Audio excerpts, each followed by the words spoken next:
Lecture transcript TSY, TB80 Devastator, Class I Torpedo Bomber. Guest lecture to Confed Flight Academy, 2681 second semester, given by Second Lieutenant Ernest Moof Gibson. Good morning, everyone. Today, I'm going to give you an overview of the worthy successor to the now retired longbow, the TB80A Devastator. When you got a big capship you have to fry, this is the big gun you want to be flying. It's my job today to show you how to fly this lumbering armored beast. So, all of you wet behind the ears, plebes, sit down, live it, love it, and learn it. The first thing that everyone notices is the really big gun. The plasma cannon, along with the huge missile loadout, makes the Devastator the perfect chip for slamming enemy caps. This is where the teamwork comes in, and experienced bombers have to rely on plebes like you. Don't think for a second that the enemy fighter cover will just let you waltz in and do your business. There are two different ways to hit the caps. Some prefer to use the Devastator's complement of heavy and light torps. It can take about 30 seconds to get a torpedo lock, and you have to make several strafing runs as you avoid fire. This is by the book, and if the men watching your back are good, and your 4 auto turrets don't get knocked out, the job's as good as done. This is the safe way, and the way that most of you should fly during your careers. Now me, and maybe a few others here, can take a different approach. I just switch over to the plasma cannon and ready my anti-fighter missiles. Hey, if you spend all your time firing torps, the other ordnance can go to waste, so I pump all my power to my gun and shields, and burn straight in blazing away. While I'm doing that, I'm cutting loose with my pilums, imrex, and the kitchen sink if they loaded it up. I gotta earn the T.C.S medal somehow. Don't think just because the heavies go boom that your job's over. Not by a long shot. Every time I go on a run, a newbie bomb boy keeps sending "I'm in a bomber. I can't fight the fighters." Whine, whimper, cry me a freaking river. I wish I could reach my hand out of the cockpit and slap them on the back of the head. Your buddies are out there risking their hides for you. You have to do the same, and that means firing your tachyon cannon, using your remaining missiles, or ramming the enemy. Spit on them and call them names if you have to. That is the important thing to learn about the Devastator. First, your men protect you, then you help protect them. Remember it. But you have to be sorta careful when you start any kind of dogfighting with the Devastator. That's because it turns about as well as an old-fashioned bus. Don't fly into a bunch of pirate ships thinking that you're about to pull some razzle-dazzle. You can't. Sure, the big gun can cut through the enemy formations like a hot knife through butter, but its low refire rate means that if you miss, you're going to pay. The shields and armor will protect you, but concentrated fire means that you are digging yourself a hole. Engage enemies one at a time, or 2 at a time if you feel brave, but make sure you get some gunnery practice in, because the Devastator can be an unforgiving mistress. Hey you, no stragglers, you can wait outside. Next time, buy a watch, plebe. I'm really not interested in excuses. This is a Confed Flight Academy, not some penny anti-college course. You're interrupting the most important lecture these guys are ever going to get. I'm Scray. Whatever, man. What did you say? Give me your name and ident number right now. End of transcript. Edited by order of Headmaster Walter McDuffie.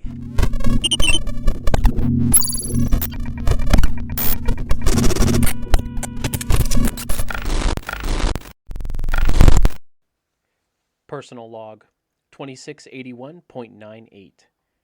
I'm a little distracted. Well, I'm a lot distracted. Jean was trying to ask me something and I blew up. I know she knows that the stresses just kind of came out of me. But, well, I hope this flyboy hasn't blown it. It's just... When you hear this voice that sounds like a teenager trying to sound bloody, you can get annoyed. Even if you know the person behind the voice is one of the most precise killers in Confed, you don't always think about it. So, not thinking about her and only hearing the voice, I went boom. Anyway, a good apology should help. I'll get to that right after I'm done finding a way of delaying it. I feel really confident about moving into Krieger. With the folks at Lighton Station secure, we have backup to start hitting the important sects. I really want to tear the launcher off the few of those carriers in the cockpit of the Devastator. In Krieger, we should get the opportunity. Whatever they're doing in Proxima, we'll make sure they don't do it for long. This next push should take us through to Proxima. This is where the sects are almost to be massing. I hope so. The more I can cut through, the more sparks of dying fighters that I can leave in my wake. The more of these bastards don't even live to breed. I gotta calm down. Maybe these tranks will help me sleep. Haven't yet. Just made me see things behind my eyelids that I want erased. Oh yeah, Gene. Can't forget that. Sleep is overrated anyway.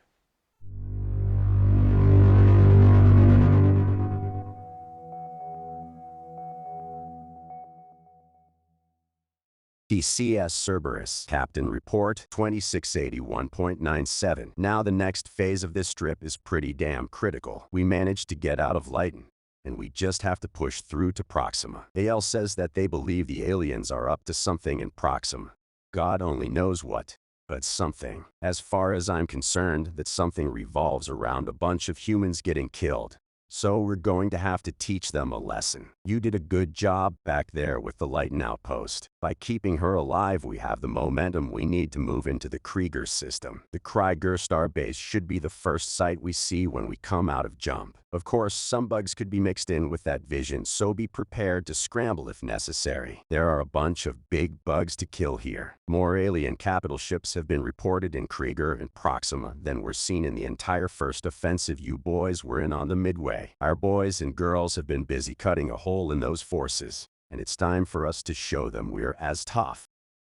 Now, I've been hearing some grumbles and groans about shift length lately. Well, allow me to reassure you children with the knowledge that these creatures have not only introduced a particularly lethal plague on us and threatened to stamp out the Earth, but there have been some reports of fluctuating shifts in the scans of Proxima's 2 stars. This indicates that whatever the aliens are doing, it is affecting the energy output of the stars. This could threaten the entire system. So now you aren't trying to protect a transport or even a star base. You're trying to save the inhabitants of an entire system. Remember that. There are some eyes-only material about the Blue Horizon that I expect all of you have read. This alien virus is a threat that is going to be with us for some time. Any and all encounters with alien craft should be treated as level 4 containment situations. I don't want us eaten alive before we've had the chance to ram a few more bolts into the face of these alien bastards. You folks are the best in Confed, and I have the highest confidence we will prevail. Whoever kills the most bugs on this push gets an unlimited tab at the bar.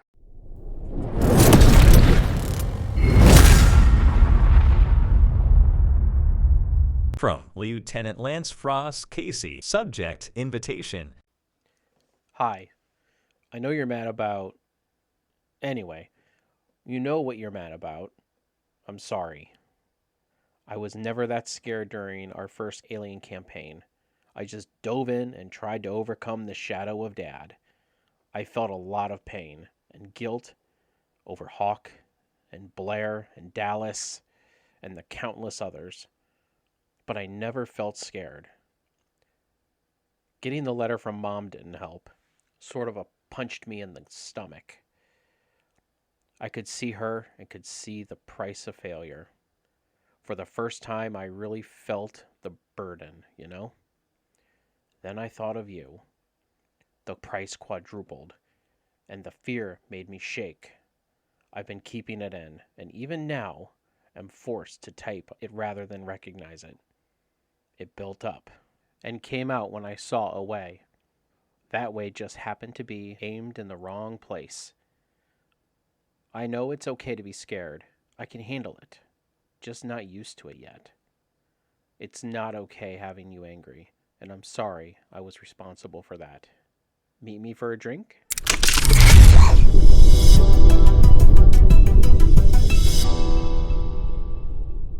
As the conflict continues to heat up, the first victims of the alien war of aggression are recognized by the Confederation. Thousands of mourners turned out to offer goodbyes to the deceased passengers of the luxury cruise liner the Anna Marie Alberghetti, which was destroyed by hostile alien forces. The Gwintering Combine has ceased all civilian transportation aboard their cruise liners until the situation with the remaining aliens is resolved. Gwintering officials have stated that another cruise liner, the Blue Horizon, is also missing and presumed destroyed. The tragedy would have been complete if another liner, the Twilight Purchase, had not been rescued by a passing contingent of Confederation pilots. Although no details are available as to which ship the pilots were attached to, the survivors were quick to offer their praise. Eyewitness Felicia Drovin stated, "My husband and I had just secured our children into the emergency seating of the shuttle when we saw this horrible alien ship bearing down on the launch bay. Before it could fire at us, Confederation fighters came screaming out of the sky and blew it into a million pieces. My daughter thought the whole thing was a show and started applauding. I couldn't help it. I started applauding and crying and thanking whatever spirits are looking out for us. Bless the Confederation." Captain John Demarest released this statement. I wish to heartily thank those individuals from the Confederation who assisted Twilight Purchase in her time of need. I also wish to announce my resignation as captain and a public condemnation of the Ginterin Combine. We were never informed of any possible threats to our security, nor were any possible threats mentioned. I believe that the Confederation should be held in the highest regard in this situation, and I personally have begun meeting with my attorneys regarding further action against my, now former, employer. Ginterin representatives were unavailable for comment. Once again, we here at ISDN wish to stress that no individual or group should take it upon themselves to travel within the no-fly zone. The Confederation is doing everything it can to resolve this situation. And as their progress continues, rest assured, we will be the source of information you can rely on to tell when it is safe to travel freely again. This is Peter, ISDN correspondent, Sol System.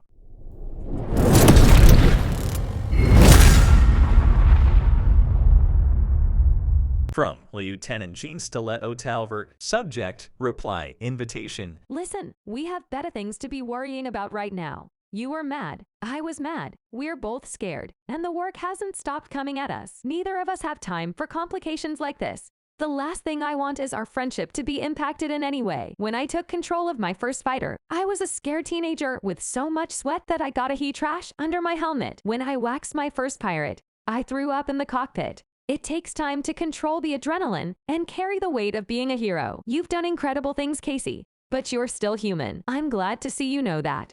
And you buy the drinks.